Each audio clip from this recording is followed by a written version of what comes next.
My dear students, कैसे हैं आप सभी लोग। आई होप आप सभी लोग अच्छे होंगे and welcome to Infopedia, a book series of magic mind from Galaxy publication.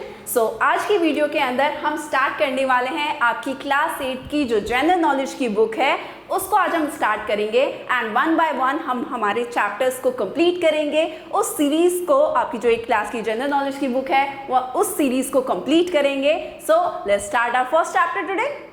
So now children, let's start your unit 1, the natural world, यानी कि जो आपकी प्राकृतिक दुनिया है उसके बारे में आज हमारी जो यूनिट 1 है, जिसमें फर्स्ट चैप्टर आपका आ जाता है marsupials। अब what are marsupials? देखो, marsupials are mammals whose babies are born in a So children, today let's start your unit 1, the natural world। तो प्राकृतिक दुनिया के बारे में जितने भी चैप्टर्स आपके इस यूनिट के अंदर आएंगे वो सब आपके नेचुरल वर्ल्ड से रिलेटेड होंगे, जिसमें फर्स्ट चैप्टर है आपका मार्सुपियल्स। अब what are marsupials? Marsupials are mammals whose babies are born in a much undeveloped state. अब मार्सुपियल्स आपके ऐसे मैमल्स होते हैं जिनके जो बेबीज होते हैं वो अनडेवलप्ड फॉर्म में या अनडेवलप्ड स्टेट में पैदा होते हैं, यानी कि वो पूरी तरीके से डेवलप नहीं होते। उनके जो बेबीज हैं वो पूरी तरीके से विकसित नहीं होते। वो धीरे धीरे करके जब बॉर्न हो जाते हैं, जन्म ले लेते हैं, उसके बाद धीरे धीरे वो पूरी तरीके से डेवलप होना स्टार्ट करते हैं। Now, some marsupials have a pouch on their bodies in which they keep their babies till they are well developed। वो आपसे कह रहा है कि कुछ मार्सुपियल्स ऐसे होते हैं कि जिनकी बॉडी के ऊपर एक पाउच होता है। पाउच होता है कोई भी आपकी थैली जिसको बोलते हैं, तो उनकी बॉडी के ऊपर एक पाउच होता है जिसमें वो अपने बेबीज को रखते हैं। जो भी उनके अनडेवलप्ड बेबीज पैदा हुए हैं उनको वो उस पाउच में रखते हैं और वो धीरे धीरे उसी में क्या होते हैं, उसी में रहकर वो पूरी तरीके से डेवलप होते हैं। Right now till they are well developed, as I said कि जैसे जब तक वो पूरी तरीके से डेवलप नहीं होते वो जो है क्या रहते हैं, उसी पाउच के अंदर रहते हैं। Now identify the following marsupials. अब कुछ ऐसे ही मार्सुपियल्स के आपको पिक्चर्स यहाँ पर गिवन है, आपको आइडेंटिफाई करना है, उनके नाम बताने हैं। देखो, फर्स्ट है आपका it has a pointed nose. आपकी ये आपका ऐसा मार्सुपियल है जिसकी पॉइंटेड यानी कि जो नोज होती है, नाक जो होती है वो पॉइंटेड होती है, तो उसका नाम क्या है, बैंडिकोट। एंड कुछ इस तरीके से दिखाई देता है। देखो कुछ नोज भी कैसी है उसकी, पॉइंटेड है। Now second one is this animals baby is called a joy. ये जो एनिमल है आपका, इसका जो बेबी है, इसका जो बच्चा है उसको जॉय कहते हैं। एंड पिक्चर में आपको दिख ही रहा है, इट्स कैंगरू। और कैंगरू के जो बॉडी पर आपकी एक पाउच होती है, उसके जो बच्चे होते हैं जो अनडेवलप्ड स्टेट में होते हैं वो जब तक पूरी तरीके से डेवलप नहीं होते वो उसी पाउच के अंदर रहते हैं और उसी में डेवलप होते हैं।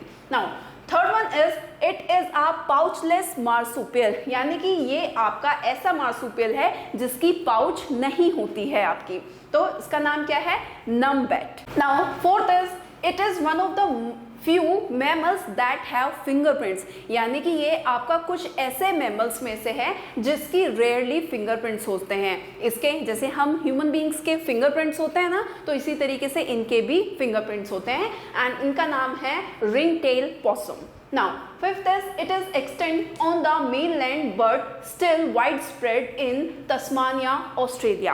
यानी कि ये जो आपका ऑस्ट्रेलिया का मेन लैंड है वहां से तो क्या हो चुके हैं, एक्सटेंट हो चुके हैं, विलुप्त हो चुके हैं, खत्म हो चुके हैं पूरी तरीके से, लेकिन ऑस्ट्रेलिया का जो तस्मानिया वाला जो एरिया है उसमें ये अभी भी जो है पाए जाते हैं एंड इनका नाम है ईस्टर्न क्वॉल।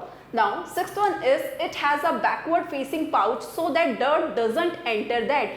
इस जो आपका मार्सुपियल है इसकी जो पाउच होती है वो पीछे की तरफ खुलती है ताकि उसमें कोई भी धूल मिट्टी ना जाए, और इसका नाम क्या है, wombat. Now seventh one is it is small gliding marsupial capable of gliding up to 50 metres. ये आपसे कह रहा है कि ये ग्लाइडिंग मार्सुपियल है। अब ग्लाइडिंग का मतलब होता है कि फिसल कर चलना या फिर बहुत ही आसानी से स्मूथली से चलना या फिर उड़ना, तो ये आपका एक ग्लाइडिंग मार्सुपियल है जो 50 मीटर्स तक ग्लाइड कर सकता है आपका।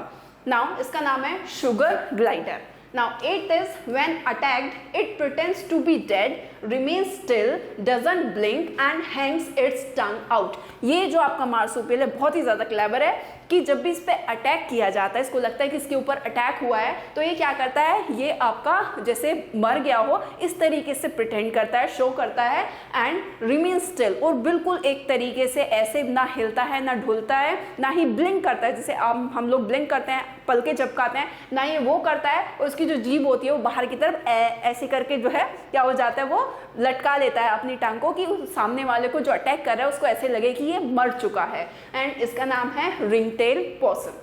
Now the ninth one is it has a grasping tail which is hairless at the tip.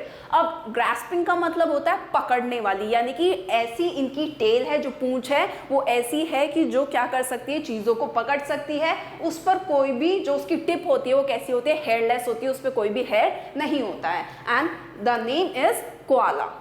So yeah, that's all about the chapter. I hope ये chapter आपको अच्छे से समझ में आ गया होगा. Now if you want to note down, then you can note down also. I hope you like this video. Till then, bye bye and thank you for watching.